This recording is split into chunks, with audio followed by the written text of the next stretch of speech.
Bonjour. Élection de Donald Trump en 2024 pour un deuxième mandat. Ce qui est la grande surprise, c'est que personne, absolument personne, n'avait prévu une large victoire de Donald Trump. Au contraire, les sondages, les médias nous annonçaient une élection très serrée. Ce n'a pas du tout été le cas. Contrairement à 2016, où Donald Trump n'avait pas obtenu la majorité des suffrages, c'est Hillary Clinton qui avait eu le plus grand nombre de votes au niveau de l'ensemble des États-Unis d'Amérique. En 2016, Trump avait obtenu le plus grand nombre d'électeurs, de grands électeurs, mais en 2024, Donald Trump remporte plus de 300 grands électeurs, il faut dépasser les 270 pour être élu, et il a plusieurs millions d'avances de votes vis-à-vis de Kamala Harris. C'est donc une victoire très nette et incontestable de Donald Trump. Les sondeurs annonçaient une élection serrée, et il y en a eu par le passé. On se souvient de la compétition entre Bush Jr. et Al Gore le démocrate. Il avait fallu compter, recompter les voix en Floride pour que finalement Bush Jr. obtienne la victoire. Et on se souvient de 2020, où il avait fallu plusieurs jours et des recomptages pour finalement déclarer vainqueur Joe Biden, le démocrate, au détriment de Donald Trump.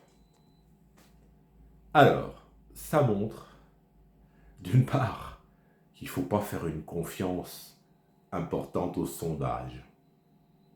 Ils peuvent largement se tromper. Et deuxièmement, l'adage selon lequel un homme politique n'est jamais fini tant qu'il n'est pas mort se vérifie avec Donald Trump. Alors, qu'on soit favorable ou défavorable à Donald Trump, là n'est pas la question. Pourquoi sa réélection aussi nette ? Eh bien, il faut, je crois, considérer qu'aujourd'hui, en France ou aux États-Unis, où on vote d'une façon démocratique, quoi qu'on en dise, eh bien, les électeurs et les électrices n'hésitent plus à virer le sortant. Ça a été le cas en France avec Nicolas Sarkozy. François Hollande n'a même pas pu se représenter en 2017, tellement il était impopulaire. Et là, visiblement, Joe Biden, après un mandat, a été confronté au mécontentement des électeurs américains, mécontent de sa gestion, et puis trouvant qu'il était trop vieux, qu'il était sénile.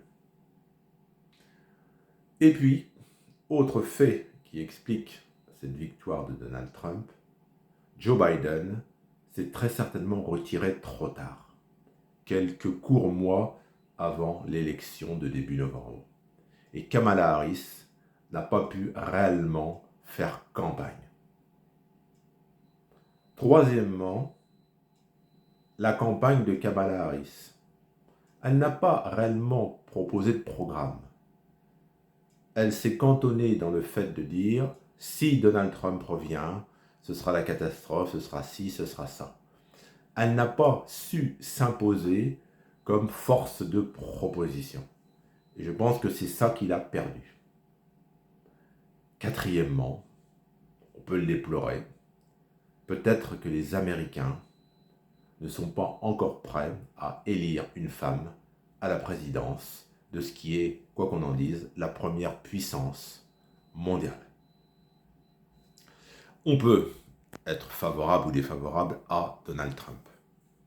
Il faut quand même, quelle que soit l'opinion qu'on ait du personnage, reconnaître que c'est un grand exploit, qui n'est pas unique sur le plan international.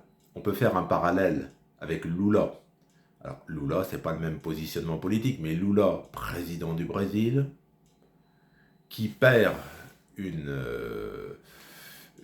une élection qui est incarcéré pour un motif judiciaire, qui sort de prison, qui se représente et qui bat le sortant Bolsonaro. Bon, Lula a réalisé un exploit. Donald Trump aussi. Sont des gens qui, quoi qu'on en pense, je le répète, ont un charisme, ont une personnalité qui attire les électeurs. Alors, bien sûr, on peut se poser la question, en France, est-ce possible un retour? En son temps, Valéry Giscard d'Estaing, battu par François Mitterrand en 1981, avait tenté de redevenir président de la République française. Il ne l'a pas réussi. Nicolas Sarkozy a essayé. Ça a été un échec. Alors, bien sûr, on pense à un homme, François Hollande. François Hollande, qui, rappelons-le, n'a jamais été battu dans une élection présidentielle. Il a remporté l'élection présidentielle de 2012 en battant Sarkozy, ce qui n'est pas rien. Et en 2017, il était tellement impopulaire qu'il a prudemment estimé qu'il était opportun de ne pas se représenter. Emmanuel Macron a été élu en 2017, en 2024, en 2022, pour 2 mandats, on le sait. François Hollande, je le répète, n'a jamais été battu. Et il doit rêver, en considérant le destin de Donald Trump, il doit rêver à 2027. C'est dans 2 ans et demi, c'est à la fois court, c'est à la fois loin. Est-ce que François Hollande peut revenir? Je ne vais pas me mouiller, prendre de risques. Je pense que oui, parce que tout est possible aujourd'hui, tout est possible. Les électeurs ont parfois, on le voit avec Trump, avec Lula, ont parfois de l'affection pour ces diables de personnages qui sont tombés très bas et qui, à la force du poignet, remontent sur le ring. Je crois qu'il y a une affection des gens pour les battus qui, après avoir été mis KO, se redressent et repartent au combat. Donc, François Hollande peut légitimement penser être réélu en 2027. Le sera-t-il? Je n'en sais rien. Je ne me hasarderai pas à un pronostic. Je ne suis pas Madame Soleil. Pour en revenir à Donald Trump, est-ce que c'est bon ou mauvais pour les Français? Chacun aura son opinion.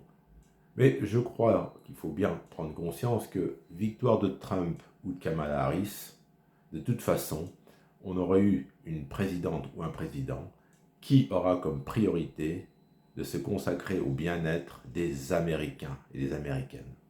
Et pas des Français qui, pour l'Amérique, sont un pays de seconde zone. Prenons-en conscience.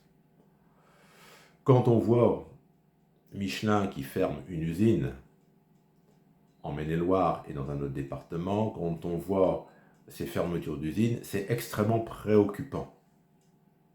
Et il ne faut pas compter sur une présidente ou un président des États-Unis pour régler nos problèmes internes et nous aider, nous tendre la main. Nous sommes dans un monde de compétition internationale et je pense qu'il est souhaitable que le prochain président de la France, la prochaine présidente, se soucie avant tout des intérêts des Français et des Françaises. Également de l'insertion dans le cadre de l'Europe. Tout dépend de quelle Europe on parle. Et je crois qu'il faut arrêter d'attendre une sorte de miracle d'une présidente ou d'un président des États-Unis d'Amérique qui prendrait soin de nous, Français. Nous devons compter sur nous-mêmes. N'hésitez pas, et non seulement n'hésitez pas, je vous invite à commenter cette vidéo. Dites ce que vous pensez de cette réélection de Donald Trump. Engagez le débat. Bonne fin de journée, au revoir.